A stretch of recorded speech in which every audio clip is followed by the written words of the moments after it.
عزیزان، یه قلمتراش حرفه‌ای ساخت استاد عزیزم احمد اسدالله نیا. استاد یکی از محسنات کارشون اینه که سالهاست فقط قلمتراش درست میکنن، چاقوی دیگه ای درست نمیکنن و همین خاطر این کار رو به نحو احسن و حرفه‌ای و واقعا همه چی به لحاظ مهندسی درست و دقیق ساخته شده. این کار 11 سانت 2 تیغه است، فنر فوق‌العاده. همینجوری که میبینید من یه بار تیغا رو میبندم، صدای فنر رو گوش کنید، کیفیت شاخ رو ببینید.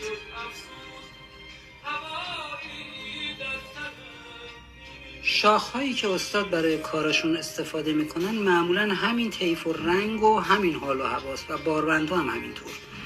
کار حرفه‌ای و فوق‌العاده است.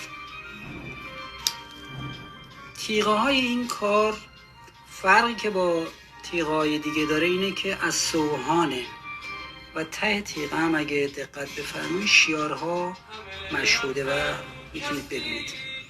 اما من برش قلمتراش به این حس و حال خوب ندیدم، حقیقت کمتر حداقل دیدم تو کارا. اون تا استاد چون متخصص این کارن، تیغه دقت بفرمایید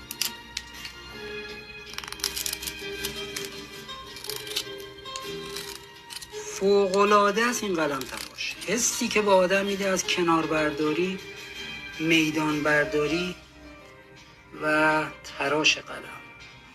امیدوارم که لذت برده باشین و استاد احمد اسدالله نیای عزیز رو کاراش از نزدیک دیده و لذت ببرید و لایک و کامنت فراموش نکنید عزیزان. حمایت از ما میکنید. سپاسگزارم ازتون.